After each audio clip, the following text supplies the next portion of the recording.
ndabahaye mwiriwe mwese banywanyi mwese mukunda kandi mugakurikira amakuru ngaha tubashyikiriza kuri imbonesha kuri mwe rudende ibagezaho amakuru arebana na politike, umutekano, imibereho myiza bene gihugu ndetse n'ubuzima bwa munsi kwisi. Ngusabe niba ari ubwa mbere dukurikiye ufyonde sabone cyangwa se ukore subscribe kugira ngo dukomeze tubana. Ni amakuru akomeje kugenda agaruko cyane nyuma y'amatora yabaye mu gihugu cy'u Burundi mu mpera z'iyindwi, aho rero havugwa amakuru akomeye arebana n'ibyo Agathon ashobora gukora nyuma y'uko kandi abogojwe ku mabanga yari afite mu mugambwe yari amaze igihe kirenga imyaka 23 arongoye, aho yaje kubogozwa. Turaza kandi kurebera hamwe uko abarundi batangaza by'umwihariko batavuga rumwe n'ubutegetsi, cyane cyane abo mu mugambwe CNL uvuga ko amatora yaranzwe n'utunenge twinshi ko yateshwa agaciro. Benshi rero bakavuga ko aya matora ashobora kuza gukurikirwa n'indwanyi ikomeye ishobora gufata urundi rwego. Tubasabe mubane natwe maze turebere hamwe ibiri gutangazwa ndetse n'ibiri ko biraba bijyanye n'amatora mu gihugu cy'u Burundi ndetse navugwa kuri Agathon. Niba ari ubwa mbere udukurikiye ufyonde sabone kugira ngo dukomeze turabana mu makuru ndetse n'ibindi biganiro ngaha tubashyikiriza.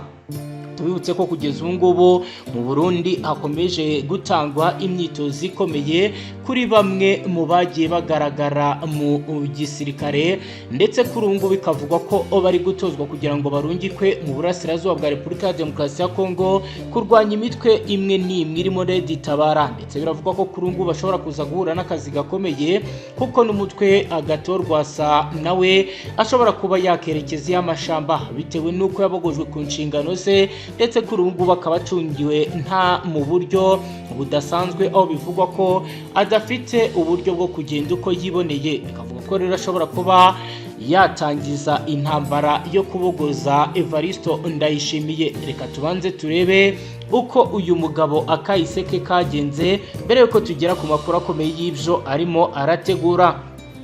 Mu kiringo cy'imyaka irenga 23 yari amaze arongoye ndetse ari nawe umukuru, bikaba rero byaraje guhinduka ku mugaragaro, aho Agathon yagumye ahangana ndetse agaragaza ko ari we murongozi. Akaba yaratswe umugambwe ariko akagumana abarwanyi, bikaba rero ari ibintu benshi bavuga ko bishobora kuzavamo ikintu kidasanzwe. Nyuma yo kuva mu matora yo muri 2010 avuga ko yarimwo ubusumwa, Agathon yaciye akurwa ku burongozi bwa FNL asimburwa na Emmanuel Miburo afatanyije na Jacques Bigirimana, ariko basa n'abatwaye izina ryonyine kuko abarwanyi benshi bagumye inyuma ya Agathon. Byagaragaye muri 2018 aho Rwasa ashingiye ku mugambwe musha CNL yaje gushinga uyu mugwi witwa Congrès National pour la Liberté, wagiye mu matora yo muri 2022 umaze umwaka umwe wemewe mu mategeko, ariko urusha amajwi uwo bari baramwase n'iyindi yari imaze imyaka myinshi iri mu rubuga rwa politike. Nanone Rwasa yaraje asubiye kuvanwa ku burongozi bw'uyu mugambwe, ibyatumye benshi bavuga ko kuri ubu ngo bashobora gutangiza indwano ikomeye. Nyuma y'imyaka 6 CNL ishinzwe, Nestor Girukishaka inararibonye kuva mu muhari Parmehutu ari nawo nkomoko y'umugambwe CNL yasubiriye Agathon. Benshi bakavuga ko ibi bitazoroha. Yatowe nk'ikoraniro kaminuza ridasanzwe ryabaye ku itariki 10 Ntwarante, ryabaye haheze umwaka urenga. Ibikorwa by'uwo mugambwe bisa n'ibyadindiye bivuye ku cyuka kibi cyo kutumvikana hagati y'indongozi z'uwo mugambwe.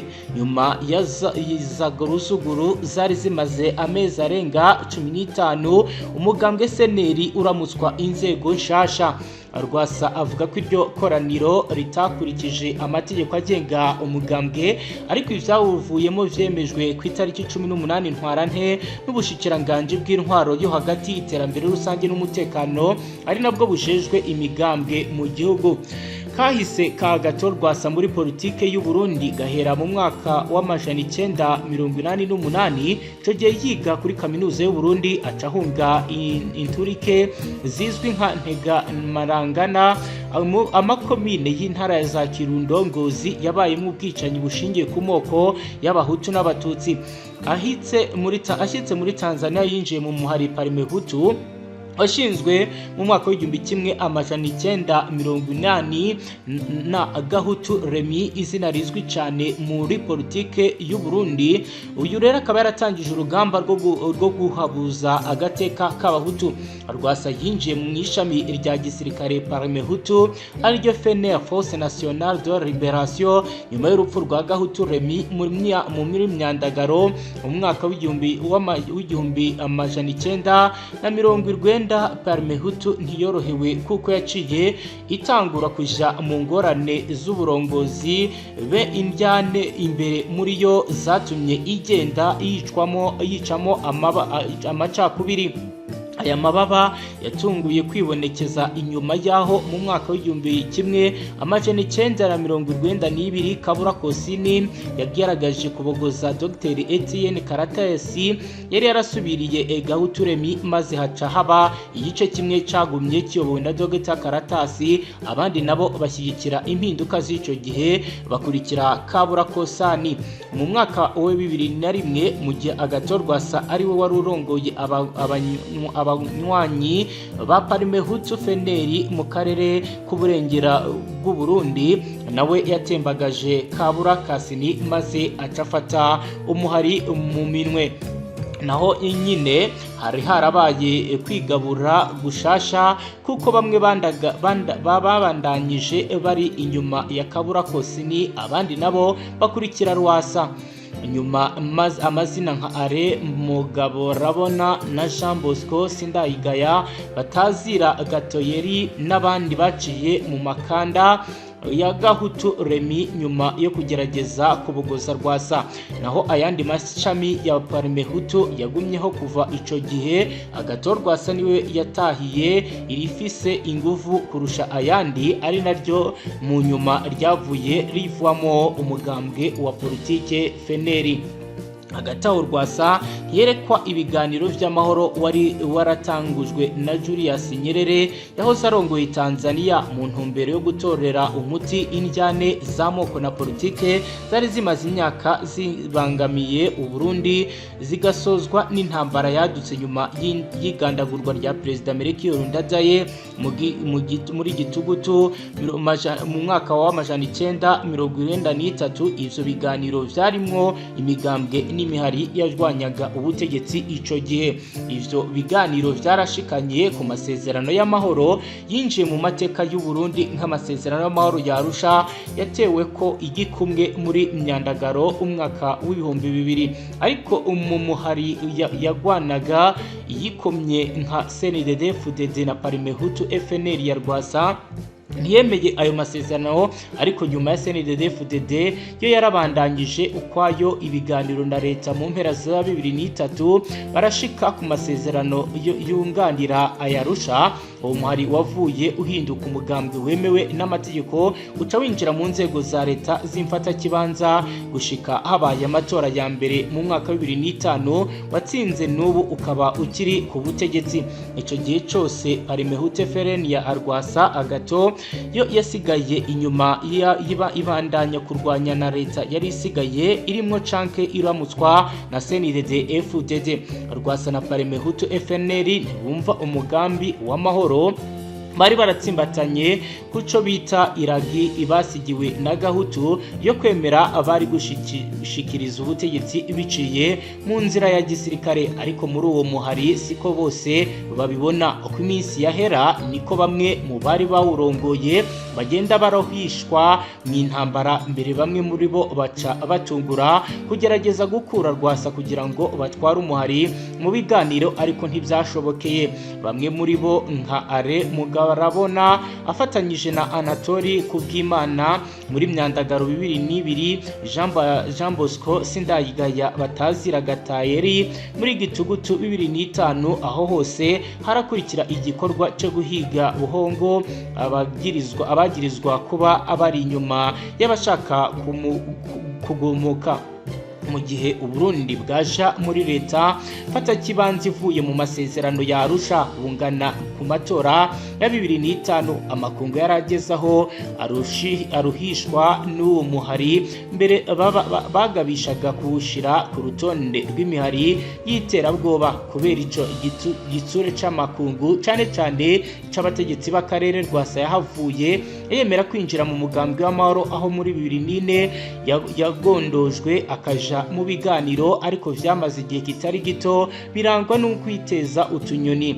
Amaherezo ya Rwasa nabo bari bafatanyije kurongora umuhari bagiye kuva muri Tanzania birukanwe na leta y'iki gihugu nyuma y'igitero uwo muhari wari ukoze mu kwa gatanu 2008 mu bice bitari bike vya Bujumbura, igitero cyateje uburakari ubutegetsi bw'akarere. Amaze gutahuka igikorwa nyamukuru cyo kwinjira mu buzima bwa politike cyari gitanguye mu 2009 maze kwemera guhindura izina umuhari Parmehutu FNL witwa FNL havuye yemerwa nk'umugambwe wemewe n'amategeko maze utangura gukora ku mugaragaro. Rwasa n'umugambwe wiwe mushasha FNL baritavye amatora ya 2010 ariko hamaze kuba intambwe ya mbere yo gutora abajanama b'amakomine muri Rusama. Rwasa ari nawe yarakomeye mu guhiganwa na Petero Nkurunziza wa CNDD-FDD ace yiyonjorora avuga ko amatora arimwo ubusumwa n'iterabwoba. Kuva ico gihe ibintu ntivyoroshe haba kuri we ubwiwe no kubarwanyi ba FNL muri rusange imbere bikaba byaratumye ahunga. Avuga ko yariko ahigwa n'ubutegetsi ngo bamugandagure.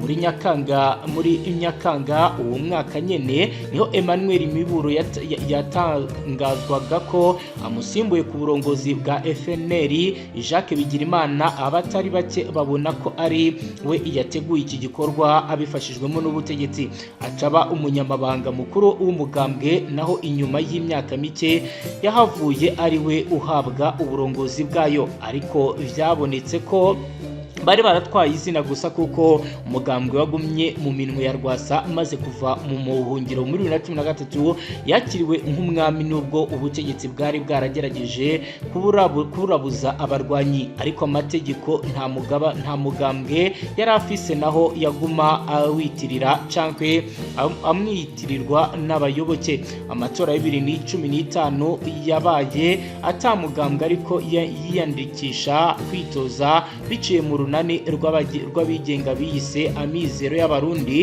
Ico gihe abayoboke biwe barajuragiritse inyuma yo kubabuza kwitaba amatora, ariko bikaba ngombwa ko benshi baje gutora. Rwasa yararonse amajwi yamuhaye intebe mu nama nshinga amateka. Yahavuye yinjira muri urwo rwego rw'izina rwa runani Amizero y'Abarundi kugira ngo ntiduhemukire abanywanyi mu byifuzo vyabo, kandi ni ngombwa ko baserukirwa nk'uko yabibwiye ikinyamakuru Jeune Afrique. Ico gihe Rwasa ntiyorohewe kumvisha abanywanyi biwe igituma yarafashe iyo ngingo, kandi yarabujije abanywanyi kwitaba amatora. Inyuma ya zuruguru zamaze imyaka yose niho mu 2018 Rwasa nabo bari kumwe bashinga umugambwe CNL Congrès National pour la Liberté, ukaba waragiye kwemererwa n'ubushikiranganje bw'intwaro yo hagati muri Ruhuhuma 2009 nibwo wamuhaye intebe y'ubushinga amateka mu matora ya 2020. Ikiringo cy'iyo ntebe kizorangira kikaba rero cyararangiye, ndetse benshi bakaba rero bavuga ko uyu mugabo ashobora kuba agiye gutangira urugendo rwa politiki ikomeye ndetse n'intambara. Bimeze gute? Reka turebe ibyo aherutse gutangaza mbere y'uko amatora mu gihugu cy'u Burundi atangira. umurundi w'umunyapolitiki utavuga rumwe n'ubutegetsi muri iki gihugu cy'u Burundi Agathon Rwasa yatangaje ko amatora yari ategerejwe muri iki gihugu ko atari amatora ahubwo ari ikinamico iri gukinwa n'ishyaka riri ku butegetsi CNDD-FDD. Yabigarutseho ubwo yari mu kiganiro n'itangazamakuru i Burundi, aho yasabye ko haba inama yo ku rwego rw'igihugu kugira ngo yamagana ubutegetsi bwa Perezida Evariste Ndayishimiye, ubutegetsi bw'igihugu bufite igitugu. Agathon Rwasa yasobanuye ko amatora y'abadepite n'abayobozi ba za komine agiye kuba yazamuye umwuka mubi muri politiki y'u Burundi kubera ibibazo bisanzwemo birimo kudagaciro, gukandamiza ndetse no kuba nta rubuga rwa demokarasi ruhari. Yakomeje avuga ko amatora agiye kuba muri iki gihugu nk'ikinamico yateguwe na CNDD-FDD atari amatora. Yagize ati aya si amatora ni ikinamico. Yanaboneyeho kandi kuvuga ko ibikorwa byabanjirije aya matora ko nabyo byagaragayemo ikinamico, kuko yahise agira ati kwiyamamaza kwabo nibyo nk'imyidagaduro ya CNDD-FDD, nta biganiro mpaka, nta guhangana, byose bisa nk'ibyamaze gukorwa. Ubundi kandi yashinje iri shyaka CNDD-FDD gukoresha umurongo waryo inzego zishinzwe ibikorwa by'amatora kuva mu nzego zo hasi kugera kuri komisiyo yigenga ushinzwe amatora. Asobanura ko ibi bidashobora gutuma amatora abaho mu buryo bunyuze mu mucyo. Yashimangiye ibi avuga ko ibikorwa byo kwiyamamaza bimaze iminsi bikorwa bizakozwe mu mwuka w'ubwoba budasanzwe, ngo aho abantu baterwaga ubwoba n'imbonerakure zisanzwe ari urubyiruko rw'ishyaka rya Evariste Ndayishimiye. Yasoje avuga ko yamaganye ibiri mu bikorwa by'abakorera mu kwaha k'ubutegetsi buriho bakambura amakarita yitora bamwe mu baturage, ndetse kandi ko bakabatera n'ubwoba mu ntara zitandukanye cyane cyane mu byaro. Bikaba rero ibingibi bihura neza na bamwe bavuga ko amatora ashobora kuza gukurikirwa n'umwiryane ukomeye, aho kugeza ubu bamwe mu batavuga rumwe n'umugambwe uri ku butegetsi nk'umugambwe SNL uvuga ko amatora yaranzwe n'utunenge twinshi tuyatesha agaciro. Nk'uko bigaragara ku munsi w'ejo ku itariki y'itanu Ruheshi 2025 mu Burundi niho abanyagihugu binjiye mu matora y'abashingamateka, abakenguruza amateka, abajenama b'amakomine n'abakuru b'imitumba. Ibi rero akaba ari ibintu muri utu tunenge ntaho rwamiye yashyize ahabona, harimo nk'umurwi w'abarorerezi b'ubumwe bwa Afurika bavuga ko baba babujijwe n'uwarongoye ibiro vy'itora bimwe biri mu gisagara ca Bujumbura kuyakurikirana. Akaba yagize ati nk'aba mbere ndabisabiye imbabazi, ati twabyumvishe ntiturabitohoza, ariko nkamwe ivyoba ari byo nk'umurwiseni tubaye turabasabira imbabazi. Umukuru w'ibiro vy'itora yabikoze ku gahanga kiwe, ntawe bimutumye, turabasabira ko imbabazi. Ayandi makenga abantu baba baragize ajyanye nuko muri aya matora atamaradiyo umurwiseni washyize ku biro vy'itora kugira ngo agende ashikiriza ibiriko birabera ku biro vy'amatora nk'uko vyahoze bigenza mu matora y'umwaka ushize. Ntaho rwamiye ati umurwiseni warabigize urabigenura urimbura ingene amatora yo muri kahise yagenda araba. Twasanze n'ukuri ivy'amaradiyo ku biro vy'itora bitakiri bikenewe cyane, kuko ubu buryo bwo guhanahana amakuru bwarateye imbere. Hariho uburyo bwo guhanahana amakuru mu buhinga bwa none, nta mutumba mu Burundi utagira iradiyo. Burya ahantu rero hose dukorana kwiyumviriza ubundi uburyo bwo guhanahana amakuru mu rupfasoni kandi bugashika ku vyerekeye. Murabizi ko ubuhinga bwa none bwateye imbere, hariho WhatsApp, imbuga ndwaniro n'ibindi.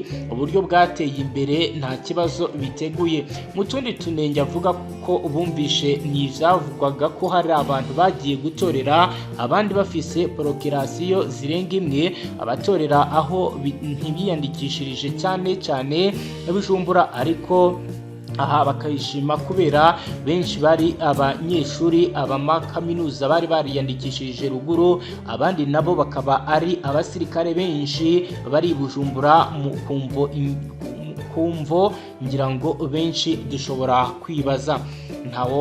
Ntawo rwamiye yavuze ko utunenge twose twoba twarabonekeje twatorewe umuti. Ibi rero nibivugwa ni mu gihe rero Bizimana nawe agira ibyo atangaza. Hagati aho nta kinini yavuze ku bivugwa na Seneri utavuga rumwe ndetse batemera ko amatora yaciye mu kuri, bakaba rero bagaragaza ko harimo utunenge tugomba kuba twakosorwa. Mu itangazo wasohoye nyuma y'ibikorwa byo gutora ku mugoroba w'ejo, uno mugambwe ushira ahabona utu tunenge turimwo ko amatora atabaye mu ibanga kubera abinjira mu tuzu twitora bagenda baherekejwe kandi bagategekwa gutora umugambwe uri ku butegetsi. Intumwa zacu zirukanwe zikabuzwa kuja ku biro vy'amatora bitandukanye nk'uko biri mu itangazo ryateweho igikumwe na Leopold Hakiza, umunyamabanga mukuru w'uno mugambwe. Ngayo nguko ibi nibiri kuvugwa bijyanye na politike y'u Burundi. Uyu ndo muyoboro bagezeho amakuru akomeye barebana na politike, umutekano, ububanyi n'amakungu. Fyonda sabone cyangwa se ukore subscribe dukomeze kubana.